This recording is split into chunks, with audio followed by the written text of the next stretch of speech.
A warm welcome to Debating Russia here on Voice of Russia. I'm your moderator, Peter Lavelle.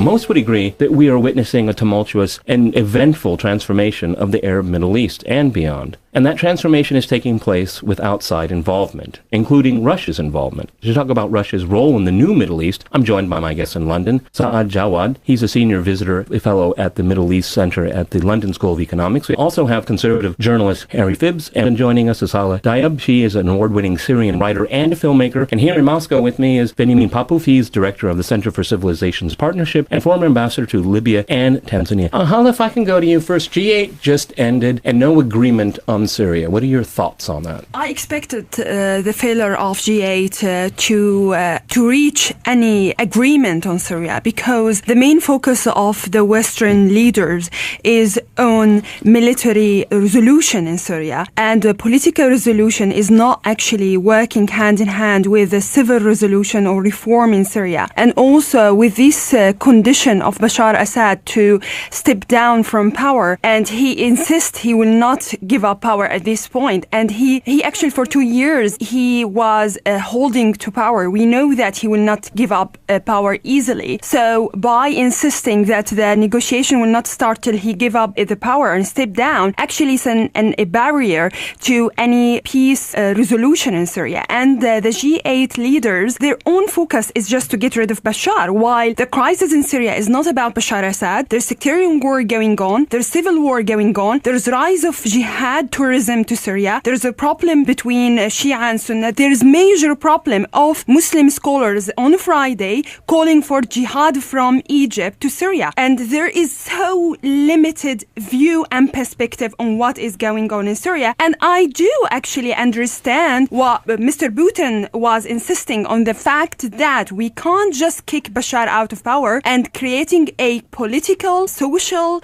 vacuum in Syria that can make Syria vulnerable to extremist group, to sectarian divisions among Syrians, especially that we have a very fragmented and divided political opposition in Syria. Saad Jawad, would you agree or disagree with what we just heard from Hala? No, I agree with most of my colleagues' words, but I also could add that the GE approved that the Western solution to the Syrian problem has failed. Now, I think in this round, the Russian government has come up victorious, in the sense that the final report of the GA did not include the removal of Bashar Assad. This is the first thing. The second thing, that the Syrian representatives in the coming Geneva meeting will be represented by the foreign minister, Mr. Al-Muallim, the Syrian foreign minister, and this is the second victory. And the third one, that everybody in the G8 meeting was calling on the government and on the other revolutionary, between two brackets, members of the Syrian Free Army to get rid of the Islamists and the extremists. So they are coming to the same point that Mr. Bashar was saying before that. I'm not with Bashar al-Assad, but I think the way the West wanted to solve the problem was a wrong one. It's a disastrous one. The money they have spent on the killing of the Syrian people was too much. Let me jump in here. Does it make any difference whatsoever what G8 thinks, considering what's happening on the ground? Of course it does. Saudi Arabia is not a member of the G8. Qatar isn't a member of the G8. Yeah, okay, but they're doing their thing. These two countries are not the ones that take free decisions. You know very well that they are directed and dictated by superpowers like United States and Britain and France and the others. It's very often wag the dog here. I think, Harry, you're bristling at this point, so I'm going to give you your shot. Go right ahead. Thanks, Peter. I think that Russia has made a great mistake in the stance they've taken about Syria. I think it's a shame that they're out of step with the rest of the G8. I'm pleased that now, at last, we've got acceptance by the United States that just trying to keep out of the situation there isn't tenable, and that the opposition forces need to be supported, and that the realistic approach is, in terms of combating Islamic extremism, is to support those forces such as the Free Syrian Army, who represent a force for pluralism and democracy and freedom and order in the future for Syria. Not that that will be easy to achieve. What I would like is for Russia to look to the future, and in terms of its big trading partner Turkey and new alliances of that kind, rather than looking back to the Soviet past and some of the old allies there. I think that it's a shame that because Russia's broken away from communism and dictatorship, and I think that they should recognise that the people of Syria want to break away from dictatorship as well, and the Russians should look to the future. All right, Harry, let me let Ambassador Popov here. You were an ambassador during the Soviet period, so you know the Middle East, you know the Arab world very well. Give us your 2 cents. It seems to me that our last colleague, he is guided by the ideas of the past, ideas which remind me of the Cold War, when Russia was the absolute enemy. And he is criticizing what Russia is doing, whether we are right or wrong. I agree with 2 other colleagues that nowadays the main question, how to stop this awful bloodshed, how to end this destruction of this wonderful country, which has a very interesting historic heritage, which is in the center of the Arab world. And the Syrian people has paid a very big price. More than 90,000 persons killed. It's awful things. And the continuation of this civil war means the further destruction of this country, and now it spills over the borders, and it affects all the neighboring countries, including, first of all, Lebanon, Jordan, Turkey. I just come from Turkey. I know that what I am saying. And let's mention and Iraq. And Israel and also. Israel, and all the other countries as well. And our main purpose of our policy, it is to stop this fighting and to find political solutions. I always say that it is after 2 years of this bloody conflict, now we've got the hope to put an end to this conflict with this Kerry Lavrov initiative. You're listening to Debating Russia here on Voice of Russia. Hala, please go right ahead. I just feel that the West is isolating between the history of Syria and the current crisis of Syria. We can't actually solve the problem in Syria unless we understand Syrian life, the complexity of the Syrian society, and the fabric of the Syrian people. I spent my high school in Syria during Hafiz Assad time. We were part of military schools where we used military uniform, and it was a school uniform in Syria. And I remember every single morning in school we were reciting the national anthem, freedom, socialism and unity. And Hafiz Assad created a independent nationalistic views in us as a Syrian generation, and created a political and military sufficiency which Russia has supported Syria in order to establish this sufficiency as an independent country. And we as generation, and I'm very frank about that, we were brought up on hostile attitudes towards America and the West, especially post September 11, especially was a war on terror and Bush policy against Muslim countries after Iraqi war. And now there is a rise of interest in the Western people to liberate Syria. That's only after Obama comes to the power, after the rise of Muslim Brotherhood and Islamic renaissance in the Middle East, after the fall of Iraq and the vulnerability of the borders which export Islamic views to Syria, and also the support of the West to Muslim Brotherhood. And that really alienates Syria's relation to Russia. And what the West expects? Do they expect that Syria will fight on its own? Of course, the rebels from the very start, they had weapons, and we all know they had weapons from Saudi Arabia and from Qatar. Only last week, Saudi Arabia sent the rebels airstrike weapons. So we know that they want to support and empower the Salafi Sunni presence in the region. The thing is I think it's very interesting is that when looking at Russia's policy in the region, I mean, there are countries like Russia that want to see the country maintained its sovereignty. And then you have Western countries that want regime change. Now, this is the big conflict. You know, it's less and less about Assad from the perspective of Iran, from Russia, and other countries in the region, because they don't want Syria to collapse. Mr. Assad will leave one day. I don't know when. He's a mortal man. But we don't want to see the state of Syria collapse because, as many people have pointed out, Libya imploded. Syria will certainly explode if we continue down this path. Well, let me say one thing. I lived in Iraq all my life until 2008.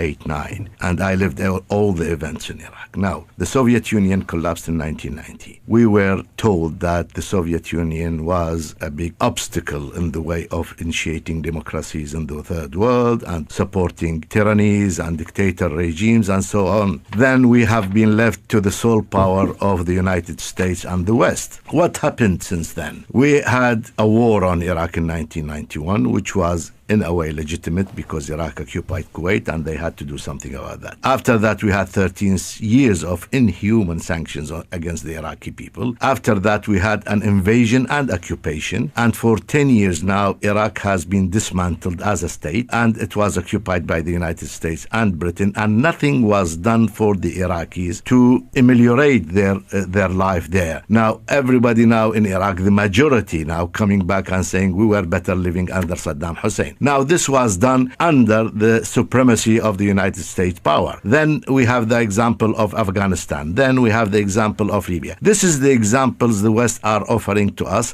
and they want us to accept them, and they do not want the Soviet Union to now step in and support a regime in Syria. They are objecting to the Hezbollah intervention in Syria, but they have never objected to the floods of fighters, of militias from Libya and Tunisia and Qatar and Turkey and Saudi Arabia, and the money they have spent there. This is a double standard. Okay.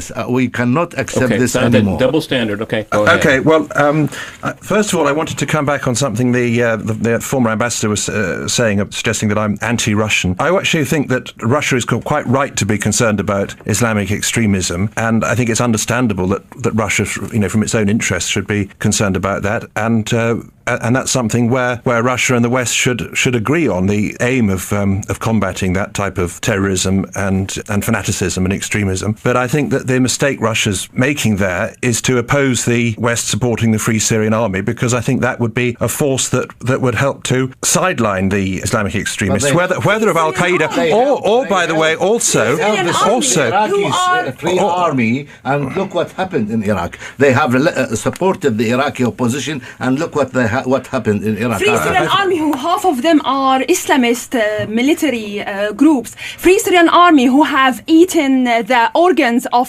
soldiers from the National Army. Free Syrian Army, who attacking the regime from residential areas. My auntie lost her house in Syria. Do you know why? Because the Free Syrian Army you are now talking about, they used to go there to these areas in Damascus and hide there, and then they fight the regime from there. They have occupied residential areas in Syria in order to fight the regime. Free Syrian Army are just not doing anything to Syrian people. They are filling up their pockets from the charities and donations, and they do nothing to the Syrian refugees who are in Zatari and Jordan and in Lebanon, who are eating rotten bread. Free Syrian Army, what are they going to do to Syrian people? They have no defined political demands. They have no political strategy. They are divided and separated. They have name one political leader who said one political plan for post-Syria. They have nothing in their mind except of saying we want to get rid of Bashar Assad. Free Syrian Army, do not present me as a Syrian who aspire for democracy and freedom. I would like to go to the ambassador here in Moscow, please. Yeah, I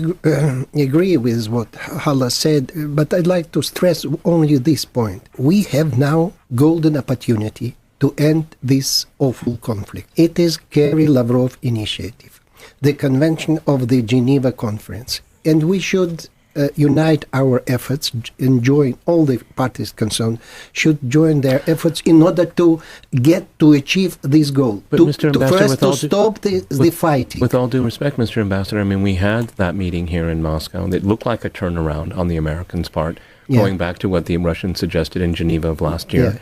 But then we have, after that, Mr. Obama says he's going to arm the rebels.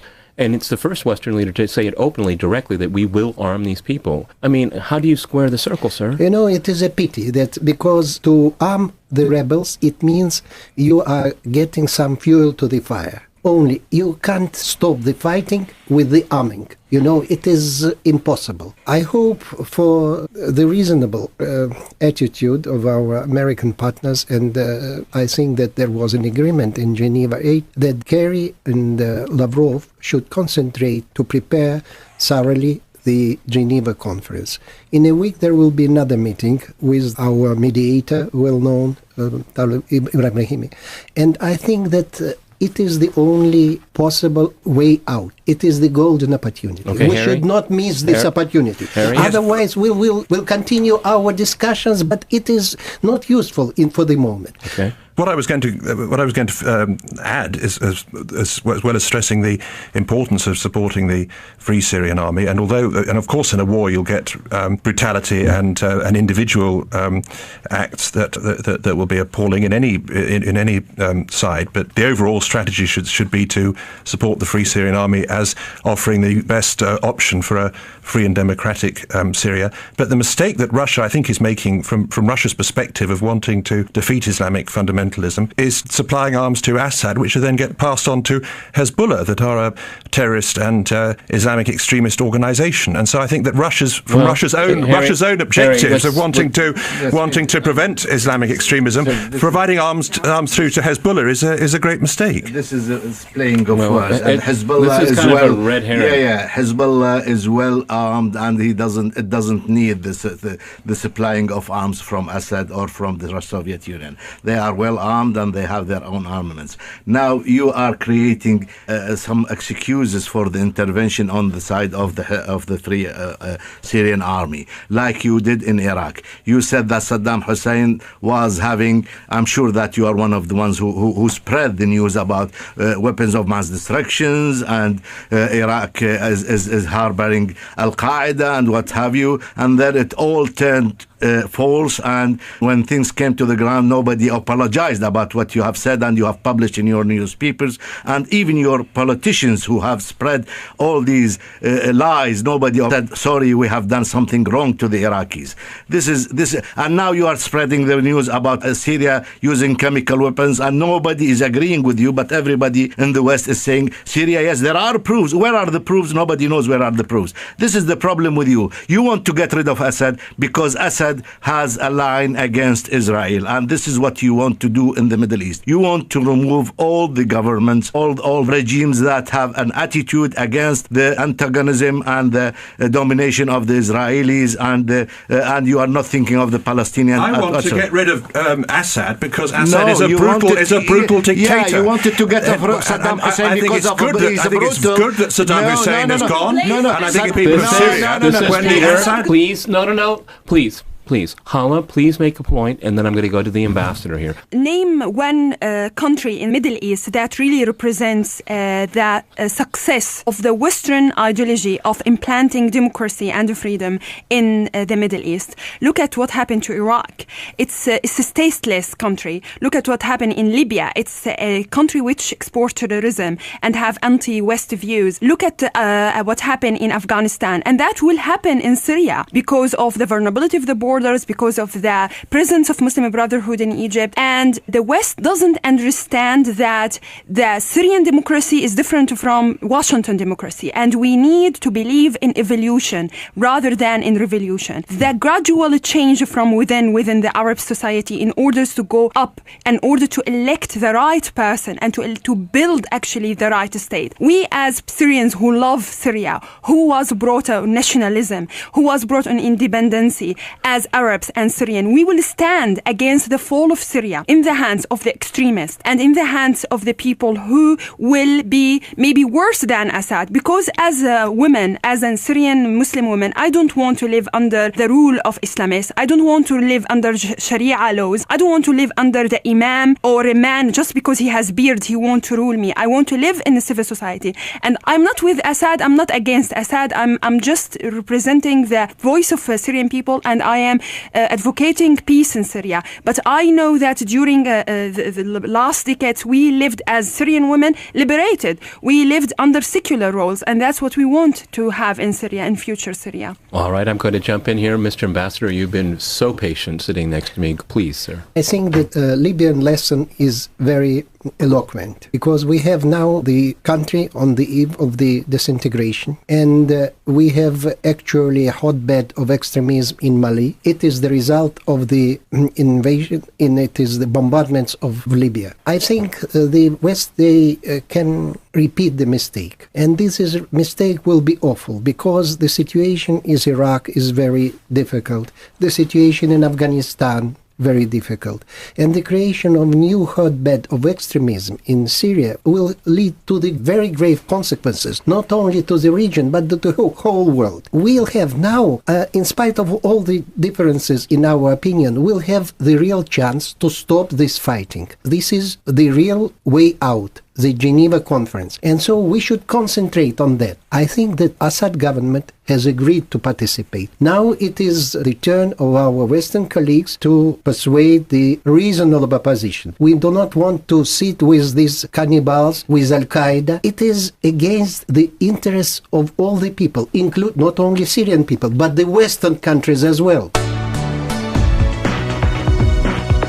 You're listening to Debating Russia here on Voice of Russia. Harry, if I can go back to you, do you think now, after G8, the United States and its allies are just going to say, well, we gave it a chance and we're going to do what we want to do? Well, what will happen is that for as long as the Assad regime remains in place, I think the war will continue. I think the only prospect of peace is to have a new democratic government, and the great optimism and opportunity for that is that I think is what the majority of the Syrian people want. The majority of Syrian people do not want to live under Assad dictatorship. They certainly don't want to have a sort of Al-Qaeda Islamic fundamentalist government. And so I think that should be the great source of optimism. And what the West, and what I would hope that the rest of the world will do, is to see how that can be advanced. And I think that does mean providing the assistance that the opposition needs. I think it certainly means being very careful about where that assistance goes to, making sure that it goes to people who share what sometimes are called Western values. I think they're universal values of freedom, democracy, the rule of law. And as far as the point was made about Libya and Iraq is concerned, of course, it's not going to be easy making that transition. But I do believe that Iraq is a better place without Saddam Hussein, that Libya is a better place without Colonel Gaddafi. And it's not just for the Iraqis and the Libyans, but for the rest of the world, that democratic trading countries, including Russia, should welcome these emergence of these countries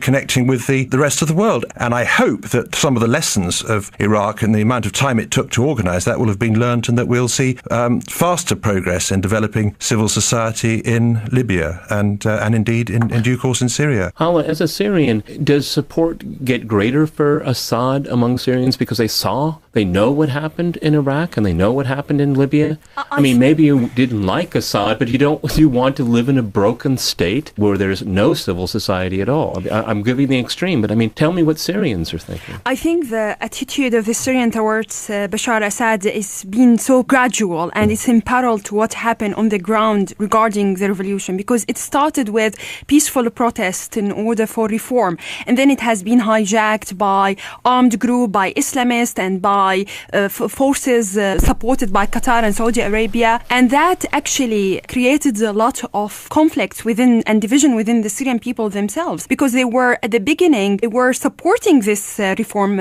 All of Syrians wants reform in Syria. However, when they see this call for reform was armed and savage and aggressive, they have changed their views about the revolution, and they realize soon that what's happening in Syria is not a revolution, it's sectarian war. And I'm telling you now, based on my father family and who lives in Damascus till now, and they actually live in Damascus because Damascus is well controlled by Assad, and it is protected relatively compared to Aleppo and Homs. My grandmother died in Damascus. She was very ill. She said to them, this is my country, I will die here and I feel safe here. And actually people start to support Assad, and we can see that on the ground. If really people do not want Assad, they will protest till now. They will fight to get rid of Assad, and that's why Assad is staying in Syria, because people, they are afraid of Islamist future. They are afraid of Muslim brother and Salafi. They saw what happened in Egypt. Saad, in London, one of the things I find very interesting is that when you have a country like the United States, it says Assad must go. I mean, that's creating a litmus test for presidential authority and,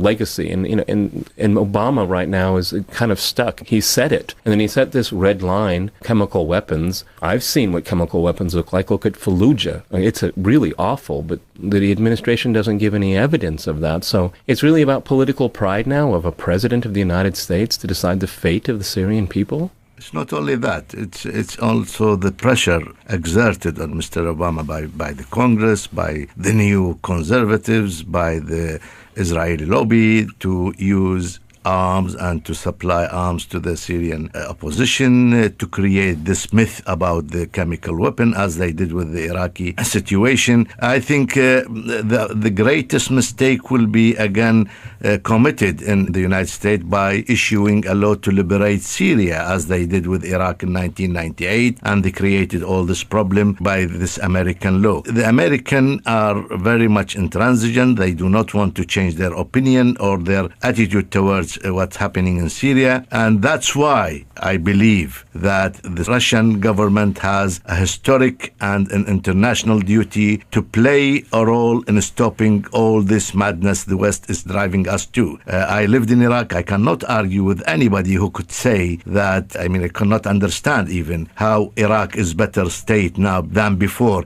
Only last month, 4,500 people were killed in Iraq in terrorism, and the terrorist activities were allowed by the invasion to come into Iraq. Iraq was a free country from Al-Qaeda and any extremist group. So for someone who is living in the West, come and tell me the situation in Iraq now is better than under Saddam Hussein, and the situation in Libya is better than, and he give the judgment here. I want him to go back to Iraq and to live in Baghdad for 3 weeks or 1 week and see how people are living and how people are suffering. The money, not a single major project was initiated in Iraq. All the money is stolen, and the irony is that all these thieves have British, American, French passports, and they brought the money and came and live here with their millions, while before 2003 they were living on government benefits. This is the sort of people the West want to bring back to Syria as well, bringing this opposition, a shop in Liverpool who is spreading all the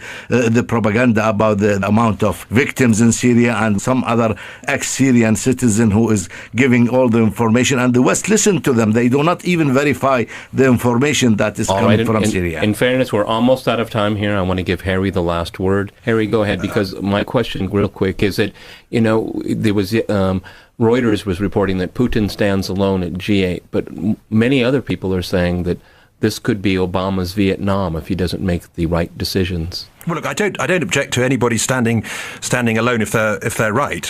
Margaret Thatcher used to be isolated at summits, and if people should stand up for what they believe. Enough. I think my criticism is that I think Putin is made a mistake. That I think the Russian government have I think it's a sincere mistake, and I can understand their reasons, but I think they've made a mistake. I'm certainly not uncritical of the Americans, but rather than thinking the Americans have been sort of gung ho and being very, the trouble is they've been very hesitant, and that's caused the far worse problems that we've been talking about in terms of Islamic extremism and Al Qaeda, because they've left Qatar and the Saudis to be the ones providing the arms, and so a lot of the points that have been made are absolutely right about the appalling threat of Al Qaeda and Islamic extremism, and the sort of despair of people thinking that that's the only alternative to the Assad dictatorship. Right, but there is another alternative, and that's where the West should be getting in and supporting it. Okay, Harry, thank you very much. Saad and Hala and Professor Popov here with me in Moscow. You've been listening to Debating Russia on Voice of Russia. Stay with us.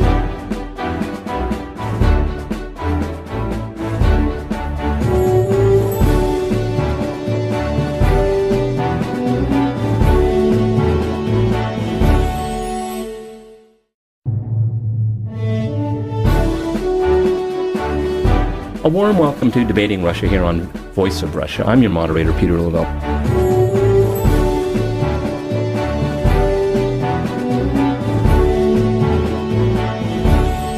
Most would agree that we are witnessing a tumultuous and eventful transformation of the Arab Middle East and beyond. And that transformation is taking place with outside involvement, including Russia's involvement. To talk about Russia's role in the new Middle East, I'm joined by my guest in London, Saad Jawad. He's a senior visitor fellow at the Middle East Center at the London School of Economics. We also have conservative journalist Harry Phibbs, and joining us is Hala Diab. She is an award-winning Syrian writer and a filmmaker. And here in Moscow with me is Benjamin Popov. He's director of the Center for Civilizations Partnership and former ambassador to Libya and Tanzania. Hala, if I can go to you first. G8 just ended, and no agreement on on Syria. What are your thoughts on that? I expected the failure of G8 that there is major problem of Muslim scholars on Friday calling for jihad from Egypt to Syria. And there is so limited view and perspective on what is going on in Syria. And I do actually understand what Mr. Putin was insisting on, the fact that we can't just kick Bashar out of power,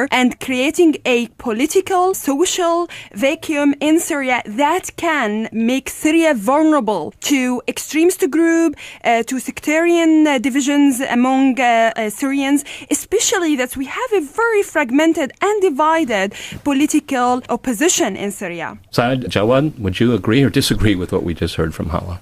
No, I agree with most of my colleagues' words, but I also could add that the GE approved that the Western solution to the Syrian problem has failed. Now, I think in this round, Russia to reach any agreement on Syria, because the main focus of the Western leaders is on military resolution in Syria, and the political resolution is not actually working hand in hand with the civil resolution or reform in Syria. And also with this condition of Bashar Assad to step down from power, and he insists he will not give up power at this point. And he actually for 2 years he was holding to power. We know that he will not give up power easily. So by insisting that the negotiation will not start till he give up the power and step down, actually is a barrier to any peace resolution in Syria. And the G8 leaders, their own focus is just to get rid of Bashar, while the crisis in Syria is not about Bashar Assad. There's sectarian war going on, there's civil war going on, there's rise of jihad tourism to Syria, there's a problem between Shia and... For what G8 thinks, considering what's happening on the ground. Of course it does. Saudi Arabia is not a member of the G8. Qatar isn't a member of the G8. Yeah, okay, but they're doing their thing. These two countries are not the ones that take free decisions. You know very well that they are directed and dictated by superpowers like United States and Britain and France and the others. It's very often wag the dog here. I think, Harry, you're bristling at this point, so I'm going to give you your shot. Go right ahead. Thanks, Peter. I think that Russia has made a great mistake in the stance they've taken about Syria. I think it's a shame that they're out of step with the rest of the G8. I'm pleased that now, at last, we've got acceptance by the United States that just trying to keep out of the situation there isn't tenable, and that the opposition forces need to be supported, and that the realistic approach is, in terms of combating Islamic extremism, is to support those forces such as the Free government has come up victorious in the sense that the final report of the GA did not include the removal of Bashar Assad. This is the first thing. The second thing, that the Syrian representatives in the coming Geneva meeting will be represented by the foreign minister, Mr. Al-Muallim, the Syrian foreign minister, and this is the second victory.